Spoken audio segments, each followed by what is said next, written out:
accessing the fuel pump or the fuel level sensor on a BMW X5 isn't actually that difficult to do. You just have to pull up the rear seat. Just take note of the location for the seat belt catches, because you're going to have to slide those back in. These are the child hold down clips, which it's actually good to pull those out. You can reinstall them after you get the seat out. So we'll lay those down there. Alright, there's the child hold down locations.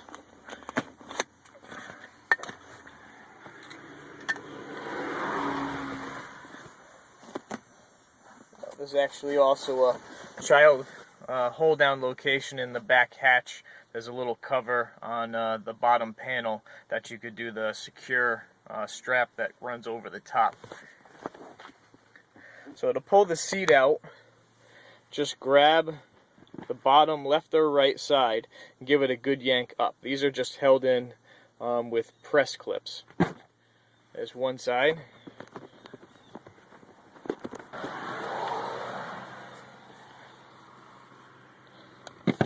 There's the other side. Now we just have to wiggle the seat outwards.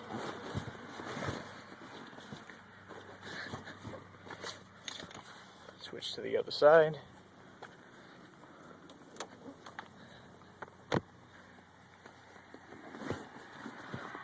Okay. Push that down. Now, this belt is still attached. You could disconnect it if it was in your way. Looks like maybe a 16 mil bolt down here that you could take off, but a lot of times you could actually just lift the seat straight up like so to access both the sending unit and the fuel pump side. This actually lifts up using a 10 millimeter socket. Take off the 4 10 millimeter nuts that are holding down the cover to the fuel pump, or if you're doing a sending unit, that would be on the left side. The way that this vehicle works is it has a saddle type fuel tank. That means that fuel needs to be transferred from one side of the tank to the other. We use a siphon jet to do that, and the siphon jet works off of fuel volume. So I've actually seen where the fuel pump actually goes bad, contaminates the fuel filter, and what happens is you end up with a volume issue. So the fuel pump can no longer pump the correct volume. The vehicle still runs. It actually runs well, but you end up running out of gas with the fuel gauge reading about a little bit less than half a tank. And what happens is the pump side's empty, and the side with the sending unit actually still has fuel in it, because the system can't siphon the fuel from the driver's side to the passenger side where the fuel pump is. So the fix for this is you want to do the fuel filter. You're going to have to replace the fuel pump. I'd recommend doing the siphon jet, which runs from one side to the other as well.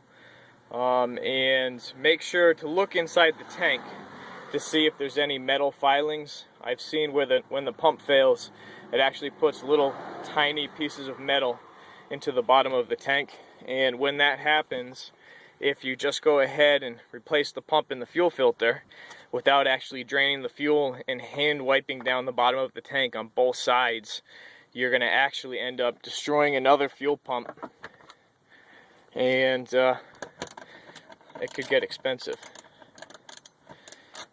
I guess on the plus side, if you use a BMW part and you have a part failure, BMW offers a 2-year unlimited mile warranty on all parts and labor, even if you did not have it installed from the dealer.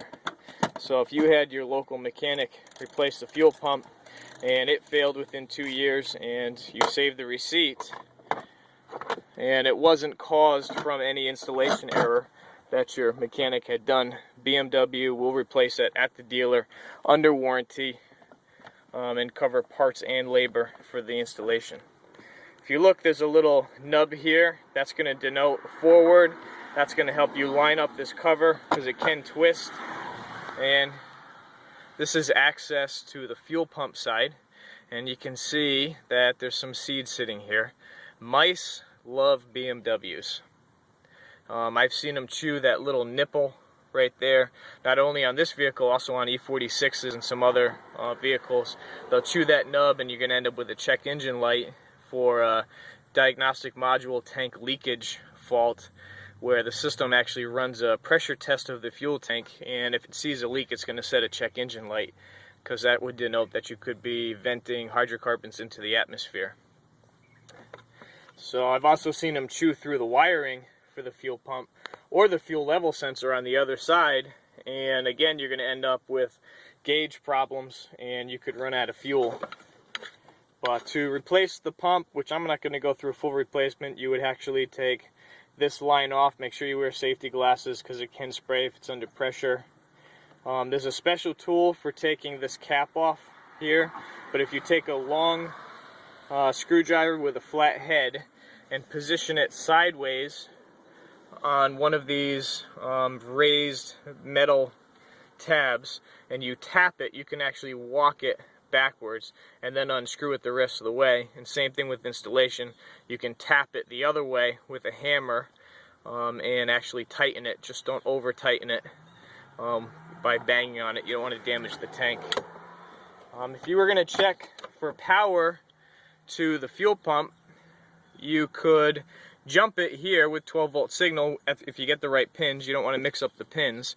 If you look at your connector, you can pretty much tell which one is your sending unit, which is for the fuel gauge, and which one is going to be your power and ground. Obviously, this big white and blue wire here is going to be your positive power for the pump, and this large gauge brown wire is going to be your ground. So if I'm looking at here, this would be my power, this would be my ground. If I had a jump pack, I could actually put power here, ground here using a jump pack and listen to see if my pump runs. If my pump runs, then I know that's not the problem, or it could be a volume problem, which I would have to run an external hose from this feed here into a container, run the pump and see how fast the fuel comes out. It should pour out. It really should come out very, very quickly. If it kind of dribbles out, or it's just kind of like a somewhat slow but steady stream, you might have a volume issue. So if I was going to check power and ground right now, I could stick my probes into the two top pins and check for 12 volts.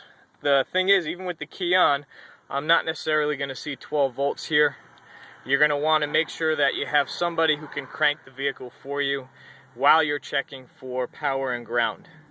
So you have to check this for voltage with the vehicle cranking, or you might not see the correct signal and actually get confused and think it's a power issue and not actually a pump failure. I've heard of people putting mothballs down in here inside like a pantyhose. I guess the theory is mice don't like the smell of mothballs, and that will help prevent them from getting in there and chewing up your wiring. Just have to check it occasionally because they do evaporate. Mothballs do evaporate. So you have to check them maybe every 6 months. Take your seat out, put some new ones in there. I heard that it does work. And thankfully you don't have to smell it inside the car because you got this seal. So reinstallation obviously is reverse. I'm doing it the hard way here because I forgot I have access holes right on the top. Where'd my socket go?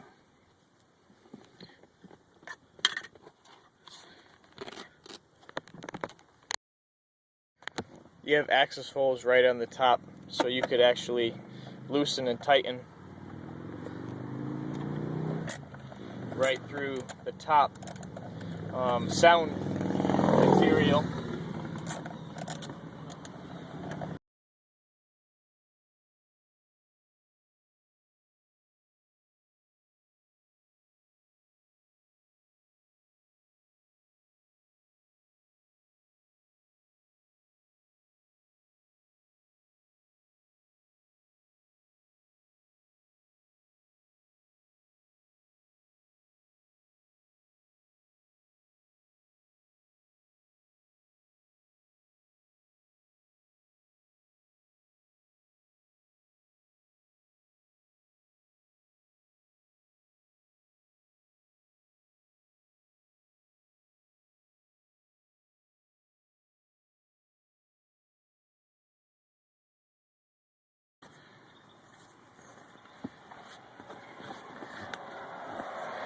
Can be kind of a pain to finagle back in.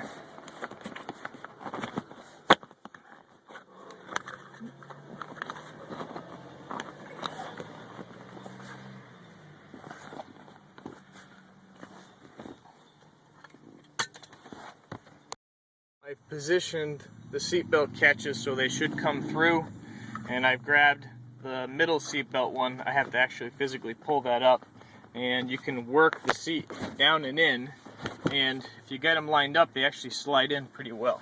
Just pull that up, lay that back down, tap it this way from the outside to get them to seat, help push them in, and then to lock them in, give it a good press down and it should click into place.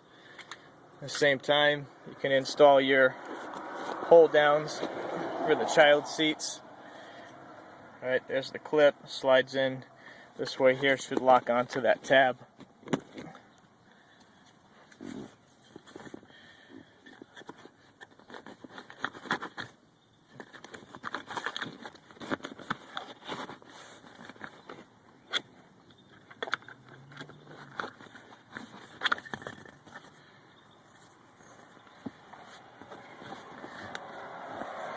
Can be kind of a pain to finagle back in.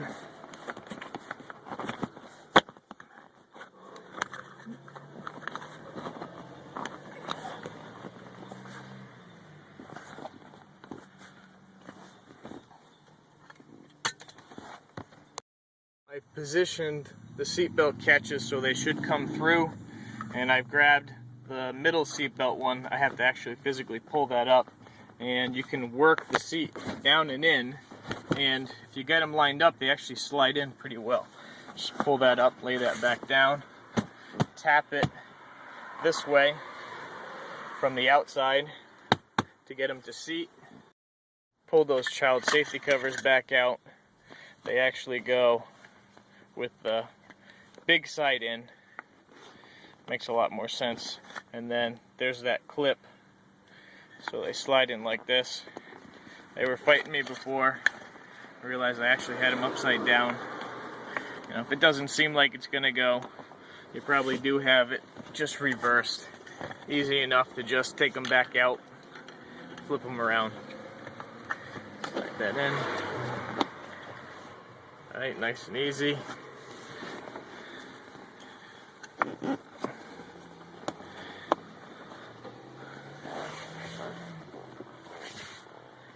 And that finalizes the removal of the rear seat to access the fuel pump. Check for power to the fuel pump to see if you might have a power issue or a bad fuel pump, and the sending unit, which is on the left side, and some issues I've seen with some failures in relation to the fuel pump. Hope this video is going to be helpful. Please subscribe to my channel and look forward to my Please subscribe to my channel and watch for new videos to come. Thank you for watching.